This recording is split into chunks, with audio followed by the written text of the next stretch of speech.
Hi, I'm Dr. Joanne Smith. And I'm Dr. Karina Hankins. And this is a pod full of pediatrics. Subscribe here for more content, Or go to onecommunityhealth.org. or follow us on social media at One Community Gorge. And this is the one where we talk about anxiety. Oh, what a word. I know. Right? Well, and we were going to do like all of behavioral health and depression and all of that. And then we realized it was going to take us an hour to talk about anxiety. I feel like that's how we had to split parenting up because we just have. As soon as we started talking, we're like, there's so much to say. There's so much to say. Yeah. That's right. Okay, so what is anxiety? Well, it's a term, I always like to think about it. It's like stress over things that aren't real yet. Right? Because you stress about like things like, oh my gosh, I need to get to somewhere on time. But anxiety is, oh my God, tomorrow I might have to get somewhere on time. What if I leave late? Except that there is like a inherent natural reason why you have some anxiety. There is. Right? Like anxiety is really good to have in certain situations. Your body has created it for a reason. That's right. Like it is really important that, people recognize that the whole reason anxiety kind of starts is because we have a system that is hardwired, in fact, through our brain to recognize situations that might be dangerous or uncomfortable and give us the tools that we need to either fight or flee. Run for your lives, yes. Fight or flight, right? And that's all of our sympathetic nervous systems and neurotransmitters that react so that we can, heart rate increase, respiratory rate increase, and we can then do those things as needed. Normal body systems. But the anxiety kind of is defined by sometimes those will show up not at the right time, or they're getting in the way of our function. It's disorder. So it's always that thing where, and we've talked about this some before, like it's the difference between normal body responses that are really appropriate and when those responses start to interfere with life and cause problems. And then we kind of look at those normal characteristics that everyone has and look at them being disorders because they actually are interfering with our life. Right. So everybody has a little anxiety about normal things. If you are going to take a test, you might have a little bit of anxiety. Right, and it actually help you perform better because you're going to pay more attention, your heart rate's going to be up. You're focusing, like you're going to do all of those things. That's actually a great way for anxiety to work for you. But if that anxiety gets so much that you actually can't go to school because your stomach hurts and you vomit that morning and now you're missing school because you have a test and every day you have a test, that now is a disorder. Right. So we have to figure out how to help with that. Yeah, so the different kinds of anxiety, we kind of separate them into separation anxiety, which is pretty common in little kids, yes. Especially like going to school, leaving from their parents. And it's a normal physiologic thing that happens in infants, like 9 months to 15 months. We expect them to go through the separation. I think it's 18 months. I still get them through 18. Maybe through 18 months. I think the official guidelines is 9 to 15. But it really is that when babies have it, it's because they figured out, wait, that's my mom and my dad, and those people are not my mom and dad, right?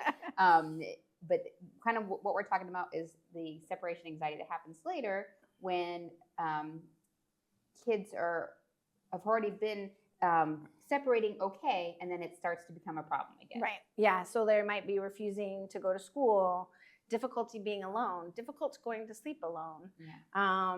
And when we already talked a lot about sort of sleep hygiene things, but this is where they can't sleep alone. They might have nightmares about separation, and all of those often will have physical symptoms secondary to that separation, like they really do feel bad. Yeah. And that is why we kind of link that into a disorder, is because that is when it starts kind of impairing. Like they can't get out of the car, or they cry so much that they have to be taken home from preschool, like those types of things. That's when you have a separation anxiety disorder. A little bit of anxiety about separation, totally normal. But once you actually can't do things and it interferes with the family's life, it's a disorder. The one we diagnose the most in kids is generalized anxiety disorder, which is kind of a combination of things, not one specific scenario, but just excessive and uncontrollable worry about a variety of topics. And with that, you guys will get some irritability, restlessness, muscle tension, sleep is disordered, like something is going with it. Right, and it's kind of everything. Yes, it's everything. It's generalized. And then you have some specific phobias, right? Like excessive fear in the presence or anticipation of a specific object or situation. So I have flying. You have the flying phobia. Actually, I have height phobia, like fear of heights. But then fear of flying kind of fits into that because I'm high. Yeah. And so I have real problems with that. Like, I mean, it's a true phobia of mine. And it can interfere in things like, and so that is where you kind of have those things that can get bad enough that if it, like, you can't get onto a plane or you get sick when you're thinking about it, makes it hard to travel. Injections is one we see sometimes. Needlephobia, we see that quite a lot in the office. And these kids are really honestly scared, right? It's not just they're trying to avoid it. They really are just terrified. Their heart rate goes up. They're just in the fight or flight kind of mode there. And sometimes they do fight, and it's really uncomfortable for everyone. Yeah. And then social anxiety disorder. I feel like we're seeing a little bit more of this lately, where children really fear appearing foolish or acting in a way that they would be criticized or ridiculed by others.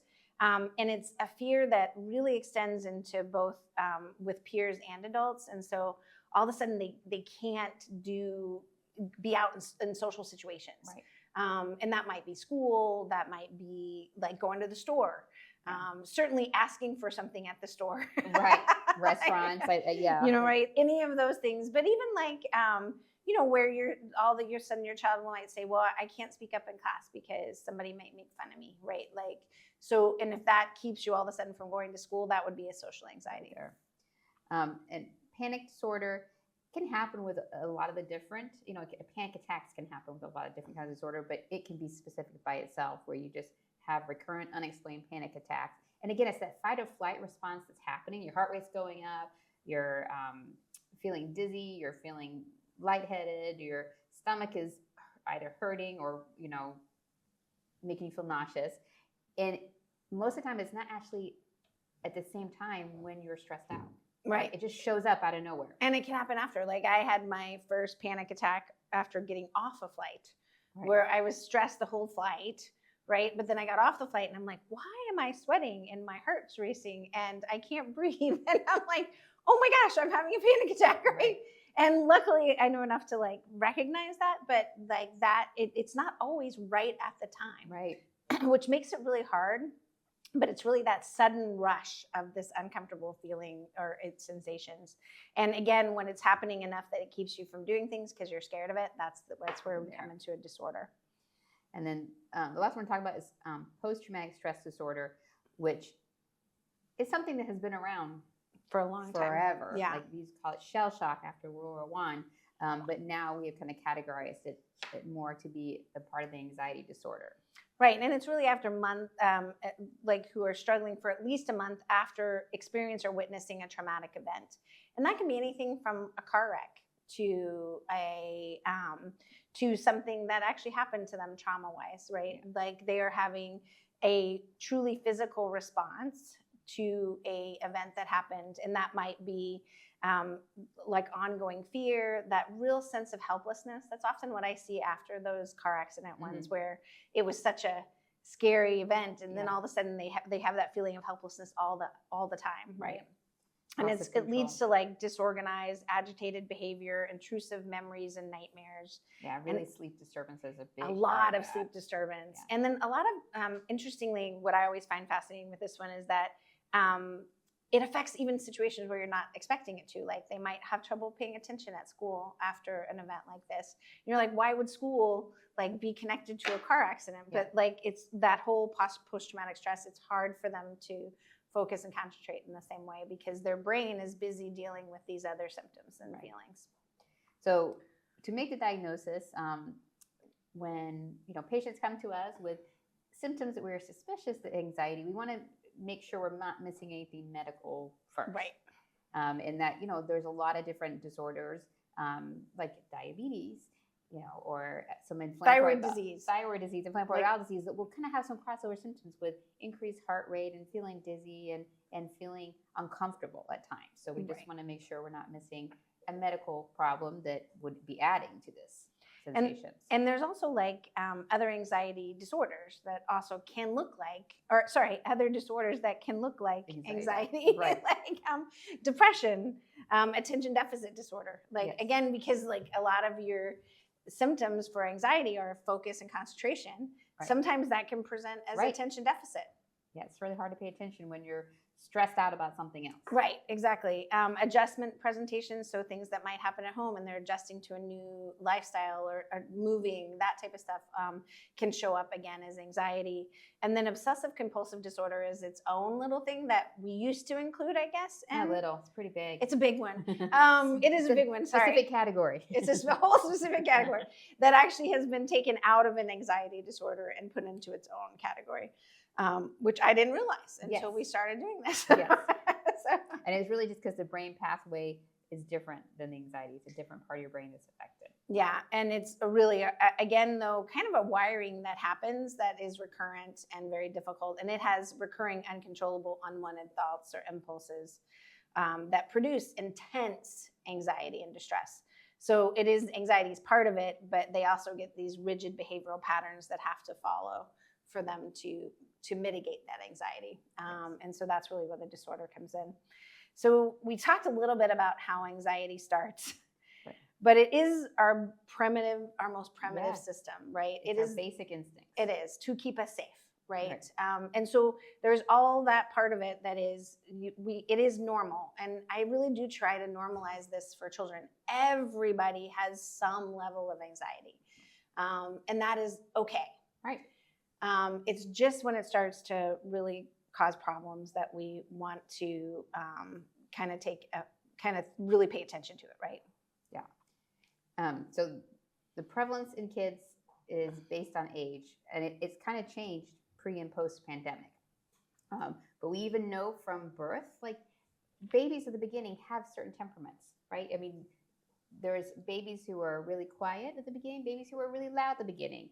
And they kind of looked at 15 to 20% of infants will respond to something new with kind of drawing back and being like, wow, what is that, right? And not that they're definitely being anxious, but it's a kind of an inborn part of their personality to be cautious and slow to warm. And that's, like, you see this, like, there's different personalities in babies, right? Like, you start to see your own baby's personality, and there are some who 15 to 20% are going to have that at the baseline. This is, and I can't emphasize this enough, parents being anxious often leads to children being anxious. Right. And it's kind of a two-way street, right? There is the genetics of anxieties passed down, and there's also the nurturing social part of, if you're an anxious parent, your kid reads that anxiety. And then sometimes thinks that there is something to be anxious about when there maybe won't be. It's really not, right? And so when a parent is diagnosed with an anxiety disorder, a child is 7 times more likely to develop an anxiety disorder. Yeah. And I do think it is both nature and nurture. But for sure. And anxiety is one of those things that, yes, if it gets in the way of things, it's a problem, but it also helps other things. We talked about the quick stress response, but also children's anxiety often tend to be highly imaginative and creative. Yeah, because they're thinking about how things are going to go wrong. Like totally how all things go wrong, right? Yes. It is, they are highly creative, but they're also tend to be a little bit more perfectionist based on things. They really want to make things perfect. They want to control things to decrease their anxiety. Yeah, and I think often, and we're going to talk more about this, but parents try to help them overcome these things and sometimes kind of make it worse by trying to help with these and help them avoid those things that make them feel anxious, which really kind of make them feel more anxious because it makes them feel like they have some reason to be anxious now, right? And then there is, other stuff that probably is making this worse. I think definitely post-pandemic, but also what we're going to talk a little bit about is post-phone social media. Right. Like we've had in the last 25 years, a huge shift in how we relate to the world and how we relate to each other. And how we relate to each other. And I think a lot of those things now are affecting our children and ourselves. Again, and I think if you guys haven't noticed this, that I always consider myself an optimist, but like I'm a glass half full kind of girl. But I'm like a glass half full, but scared it's going to empty. Scared you're gonna knock it over. I'm scared I'm gonna knock it over. I'm scared somebody's gonna drink it. And then it's all empty, darn it. Right? You can fill it back up. It's so great. But so I have this level of anxiety, right? And unfortunately, I think that it has worsened too in this new age of like things that are happening that have changed a lot from when we were young.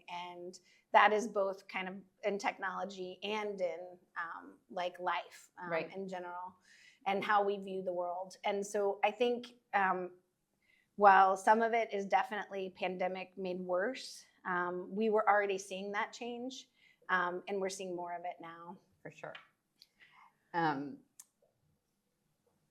There is a lifetime prevalence of anxiety, about 34% actually, and a 2-to-1 risk for girls are higher than boys for a risk of it. And then, we talked about kind of the increase with that.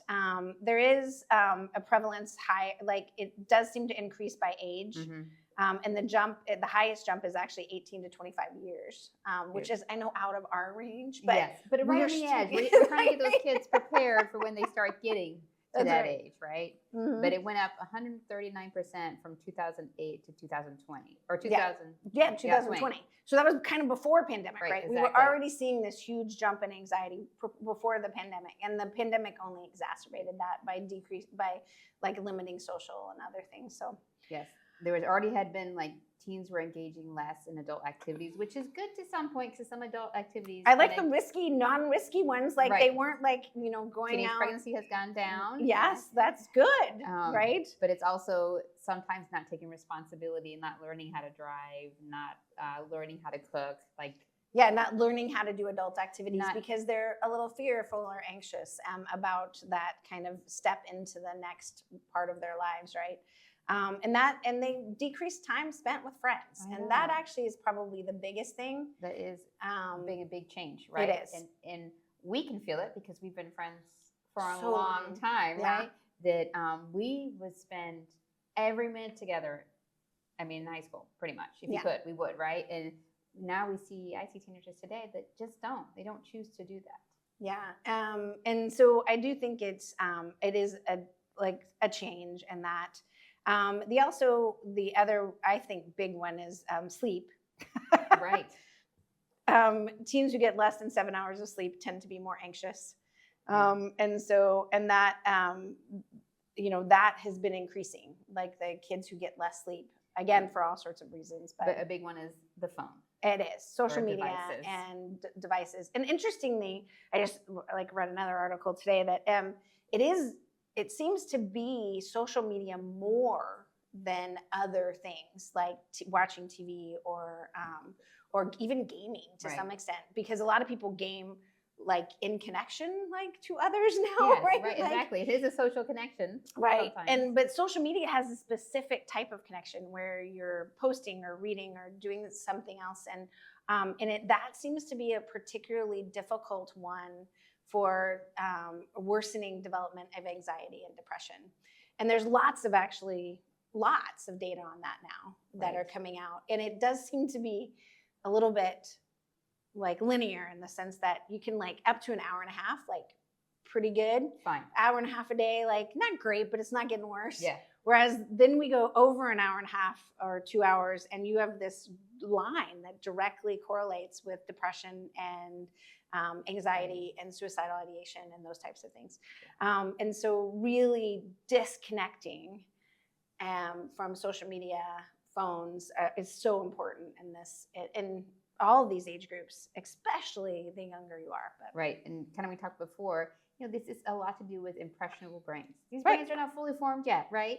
And the more that they take in information that makes them feel bad about themselves, self-esteem, comparing to themselves to others, they really incorporate that as part of themselves. Right. Yeah. I always it's interesting, we talk about the primitive brain being the major part of anxiety, right? And the primitive brain is actually literally in the middle. Yeah. It's down deep. It's the most protected and has the like all of these things, right? Like that's actually the part that is the most to do with anxiety. Interestingly, our control of it has to do with all the stuff around it, right?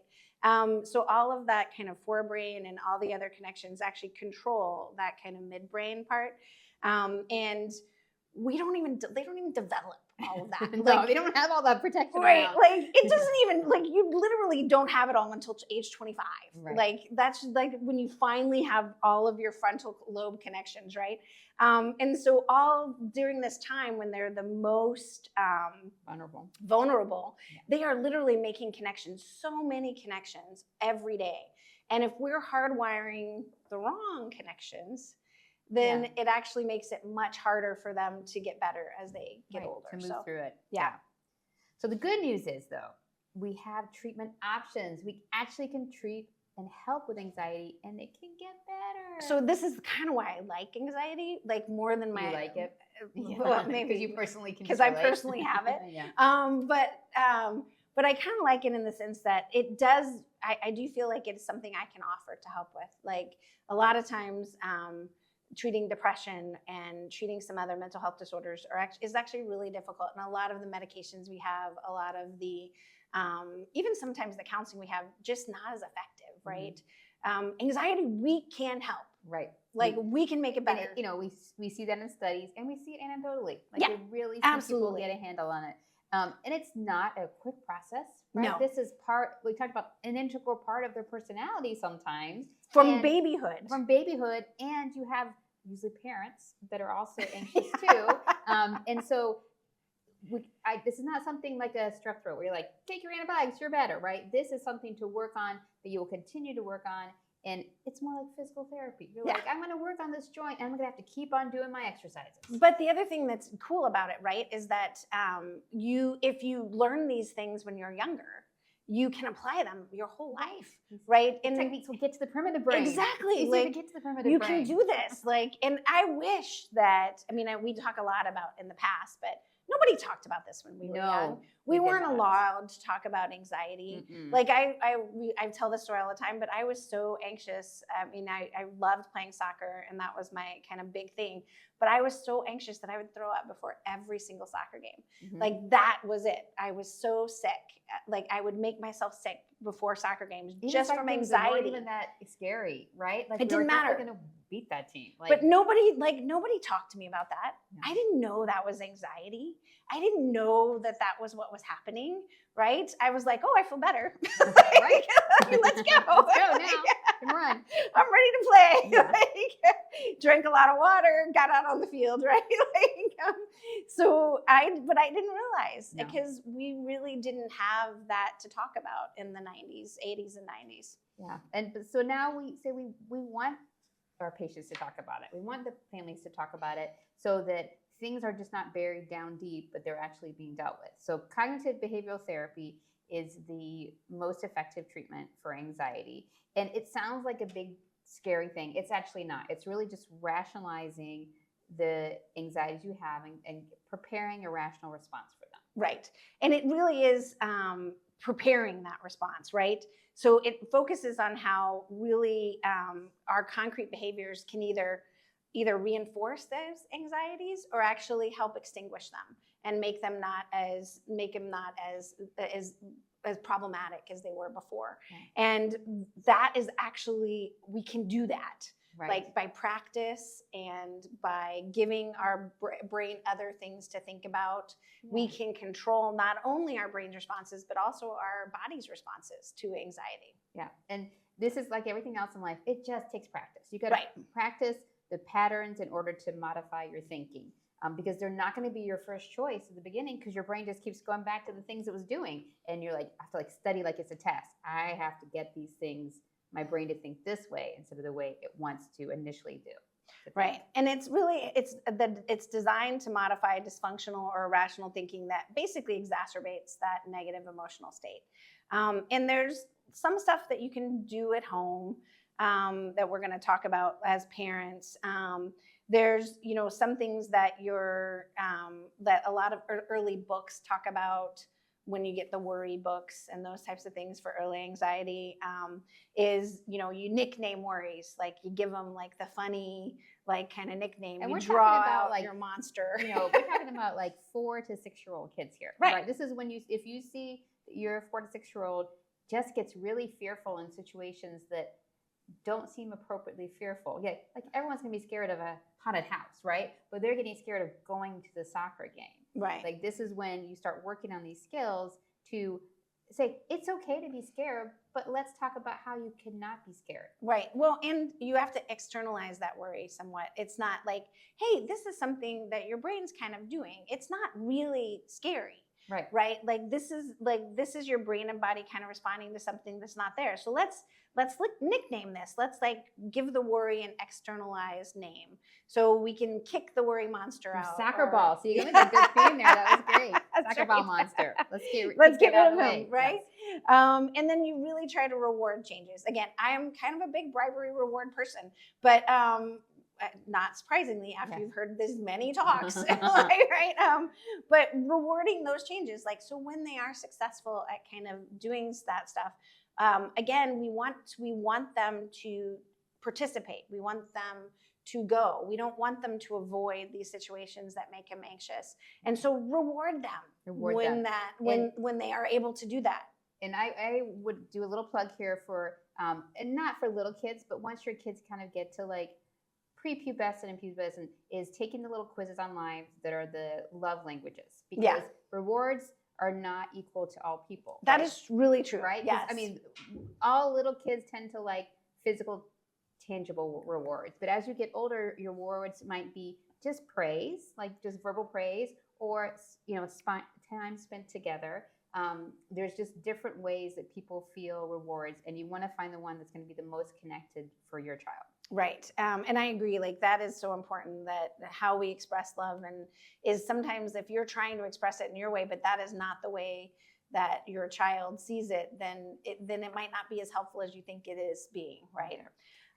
And then I really try to encourage smart talk, like kind of like, and not defeating talk. Like a lot of times, their brain is going to these kind of scary, bad places, and we want to kind of encourage them to rationally see smart talk, right? Like encourage that. And we talk about sabotaging thoughts, because you know you get to, and again, this is like 9 years old and above, when you go into a certain situation, like going on the soccer field, you're like, they know what thoughts show up in their brain. I'm going to fall on my face. I'm not going to do a good job today. And if you can get kids to verbalize those, even write them down, then you can work on rational responses to those specific thoughts that they can like study. So next time that situation, their brain that's can be what like, they're saying. Oh, I can tell myself this instead of the sabotaging thoughts. And you're reducing those avoidance and safety behaviors. It's really, talk about hardwiring. A lot of parents have this hardwire to, when our children are scared, when they're feeling uncomfortable, we want to save them. Right? We want to go to our primitive part of our brain, right? That's right. To be like the just protection. That we want to protect this child, right? Like, and keep them from anything that's scary or uncomfortable for them. Unfortunately, those avoidance and safety behaviors basically just means that in their mind, because they aren't rationally thinking, if we pull them from doing those things that are fearful for them, if we let them get out of school, if we let them get out of sports, if we say, oh, you know, they just are too stressed to do any of that, unfortunately, then that is actually just reinforcement of that fear for them. And it's a reinforcement of fear for anyone. And it's also not teaching them how to deal with those emotions. Exactly. Right. We want to help them deal with those emotions versus just pulling them away from them. Because the pulling them away just makes them more scared. Yeah. And so what we have to do is instead give them the tools, and this is why this is so cool. Cognitive behavior works really well. It does. But there are some things that we're talking about with parents that can do this too. And so you develop a plan, like you said, write it down, what you're going to say in your brain. How are we going to deal with this when we get to the soccer field and something happens, right? And then use some of these techniques like your mindfulness, grounding techniques, exercise, play, kind of. And when we just did this like conference where we had the coping kit. Yeah, it was which such was a really great cool. idea. And it was a kit that includes something for each sense. So something that makes you feel safe and reassured and gets your brain into a different place. Like, putting some gum in there, putting a fidget toy in there, putting something that makes some noise, but just like. Right. And it's just like those 5 senses, because if you're actually paying attention to all of those, you can't pay attention to this primitive part of your brain. Right, exactly. You got to go out of there. Right. And kind of when we talk about doing these behaviors, we're not, or changing these behaviors, you don't want to do it at the moment, right? Right. You don't want it when your child's refusing to go on the soccer field and will not move. This is not the time to work through this, because they're already in the fight and flight. They are not going to hear anything you have, because They're their heart gone. rate is up, they're gone. So this is something that you're going to just set aside, but we're not going to just set aside it indefinitely. We're going to talk about it and work on it next time before the soccer game. Right, exactly. And so what can parents do? And this is actually, we talked about a little of those. Those are going to be ones that actually cognitive behavioral therapists will go through. Like, they're going to teach like your child to do all of this. But there are some things that you can do as parents. And one of the biggest one is positive role modeling, especially if you are anxious. Mm-hmm. Right. So if you really have trouble with anxiety, you have to really try to positively role model those good behaviors in relation to your own anxiety. Use your coping skills. Use your coping skills. And if you don't have any, develop them. Right. Like, so try to help your child, because that actually is really important. Right. Yeah. And part of that is modeling flexibility, right? Everyone has a plan when they go into a situation. You have to show your kids that it's okay if the plan doesn't go as you expected, because sometimes you don't have control of all the situations. Right. And you have to be willing to be like, okay, well, that didn't work out. Take a step back and we can go do something else or do it a different way. Yeah. And that it's still safe. It's still there's nothing safe. Worrying about it. So we didn't get this perfect thing right. That's okay. Yeah. Like, maybe next time that'll happen. But let's do this today to make it so we still having fun and enjoy it, right? So again, modeling flexibility is really important. And then expect to worry. Yes, again, it's normal, especially as a parent. You're going to worry about your kids. Right? Yeah, and we have to normalize that worry and show that it's a normal part of life. And one of these things, like, you can, model this behavior by kind of talking to your own worries, like, yes, actually that happened. And I have this big talk. I have a podcast that we decided to do. You don't even know how anxious I was before this first one, right? Yeah, whose idea was this? I know, like, why would I ever think about this? Why right? would the anxious person think we should do a podcast? I don't know. But what you can do is kind of normalize that. I did talk to my kids, like, I'm actually kind of really scared about doing this. Like, it's super stressful. And I also normalized what I did around it, which is we do a ton of research, and like we practice this all ahead of time, and we talk a lot. We talk to a each lot. Other. Not always about this, but you know what I mean. But we do talk a lot about these two and how we're going to do it, and that helps me. Like, that all kind of does it, and I model that for my kids. My kids have seen us practicing. My kids have seen us how much research we do, how many books we read before these, and that really helps, because that is a way that I manage my anxiety. Is that I expect it's okay that I'm worried about it, and I prepare for it, and that makes me less worried. Right, and part of that is kind of talking to your worry, when to listen to it and when to ignore it, right? And so the more the experience you have with that, it's easier to do. So give those experiences to your kids, because they don't know how to differentiate that yet. Right.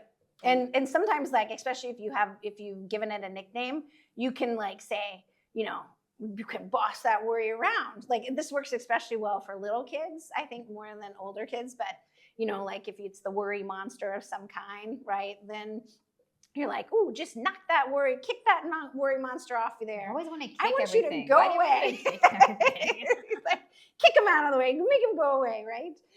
It is the soccer person in me. But anyway, that's the thing, is that you can help them kind of, things are less scary when they're funny. Yes, absolutely. I fully agree with that. Yeah. So talked about a little externalizing the worry.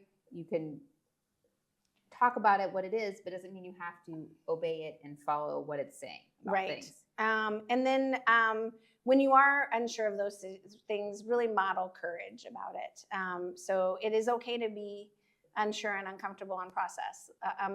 On purpose, and modeling courage and those things really helps your children too.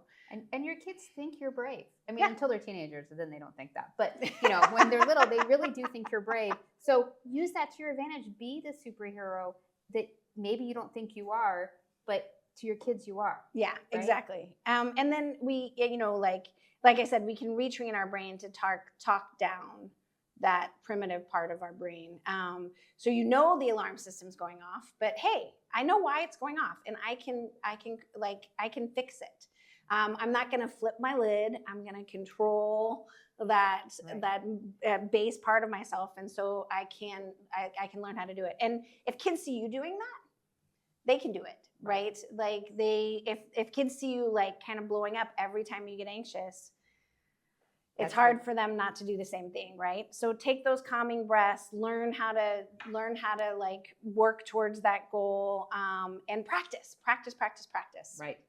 And know what you want. Turn I have to do it into want to do it. Right. So you move towards a goal, because I think we just get in those patterns of behavior that we're just like, well, I gotta go do this, and it's making me anxious, so I don't want to do it. In terms of, let's make this scenario be something I want to do, and then it's more of a positive outlook for your brain. Right, exactly.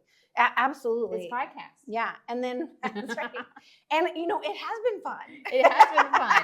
And sometimes we're like, oh gosh, but then we get here and we're always like, oh, it's actually fine. It is talking. It's good. And we even said like this one's actually kind of hard for us. Like talking about anxiety, mental health disorders is not easy for physicians. Just like it's not easy for people to come in and talk with them about. And reading about it, a lot of the stats, was really hard to do. It was. But then when we got to the part where, hey, there's a treatment for it. Yes. We knew that, but it's really fun to do it. And so the other thing is really, again, reward success. So when you are successful, reward yourself. Right. And reward your children. And your own love language, so it makes it super easy. It does, absolutely. And we're kind of talking about this cognitive behavioral therapy. Ideally, you would have your child see a therapist. We know that there's a shortage of therapists, especially when we work with pediatrics. So there are lots of resources with workbooks, and there's some podcasts that are age appropriate that really help parents work through this if they don't have access to a therapist. And we included some of those actually in our references section. We included some of the workbooks, like the Coping Cat workbook, and I really like the What to Do When I Worry Too Much workbook by like Don Hubler. I love that workbook. But there's lots of different ones on there, and you can actually go to a bunch of these websites and find that information too. But let's say cognitive behavioral therapy is not doing it all for us. Do we have anything else that we do to help people? Medication has been shown to help. And the way we look at medication for anxiety in kids is, again, it's getting them to a place where they can start working on the coping skills. Sometimes they're just so anxious they can't slow down and do this rational thinking, and the medication helps slow them down so these coping skills will help. So we're not necessarily looking at medication for life for kids for anxiety, like sometimes an adult would have. This is really just, let's get them through so the therapy will actually help. It will actually work. Right. And there is actually some good evidence that medicines and medications can really truly help anxiety, and really provide that bridge to being able to help them cope for things. And so the medicines that are gold standard are SSRIs, or serotonin reuptake inhibitors. Selective. There's two S's. I did. Yes. Forgot the first S. And serotonin is the happy hormone. We're happy neurotransmitter. It's not a hormone, it's a neurotransmitter, right? Just really works in the brain. And that really does affect your mood. And so much of anxiety is a negative, right? And this is trying to get some more positive so you can start thinking about optimism of the glass is full again. We can work forward. That's right. And it doesn't ever have to empty. It doesn't have to. It's usually not empty for me. I know, yours is always full. Well, not full, but half full. And again, medications is not the answer for every kid with anxiety, but there are certain situations where really have to consider it because things are just not getting better. Right. And so there actually are FDA approved medications for anxiety for children all the way down to age 4. And those have been proven safe and effective. The ones that I feel like get used the most frequently are your Zoloft or sertraline, Prozac, fluoxetine. And those ones are approved down. They are approved to pretty young ages, and have different. They have both liquid and tablet form, and you can get really small dosage, and that is, if you talk to most physicians, they really do try to have the smallest effective dosage without side effects. Yeah. And so they'll work with you. And I really start very low and go slow. Right. And that is definitely, kids tolerate them really well. There may be some initial kind of nausea, belly upset, but like literally that's probably the most common effect. Yeah. And then after that will kind of be gone. And then typically not really any other changes. Like we always watch sleep, but most kids are anxious. Their sleep is not good from the beginning. Their sleep tends to improve on the medicine. And I feel like appetite can be all of the ways, up, down, or neutral. Yeah. I mean, I think the one thing that we have to talk about with SSRIs is there is a black box warning for them. And for those children or adolescents who have significant depression or suicidal ideation, sometimes when you first start these, because and I always think of it as that they lack the motivation to do almost anything when you're super depressed. And sometimes as we start these, you have motivation, but we're not actually treating the actual heart of your depression or symptoms yet. And so that there is that period of time where they can have increased suicidal ideation. I don't see that a ton when I don't either. Especially for kids with anxiety. Especially for kids when I'm treating anxiety. But it is one of those things that I make it come back and see me or see your counselor really regularly. And that is part of the reason that you have to have a counselor when we're doing these things, is that like we want to make sure that you have outlets and you can talk to people, and that you're always going to know if something's happening or there's a side effect. And while we don't see it very often, we want you to have the support systems you need if we do any of these things. I will say the other thing I always talk about is that it is important that there's lots of stuff that interacts with SSRIs. Mm-hmm. Again, we don't tend to get as many problems with this in children because they're not on a lot of other medicines. But even supplements can affect how SSRIs act. And that's why if you with your provider, please disclose any supplements or vitamins that you're taking, because there are several that interact with medications and can make anxiety worse, and can make sleep worse, and can make appetite worse, right? And we don't know how to help your kid unless you tell us all the things. That's right. And I think, anxiety is real. Anxiety disorders are real. And if they are not taken care of, then a lot of times they lead to other mental health disorders as well, like bad depression and things.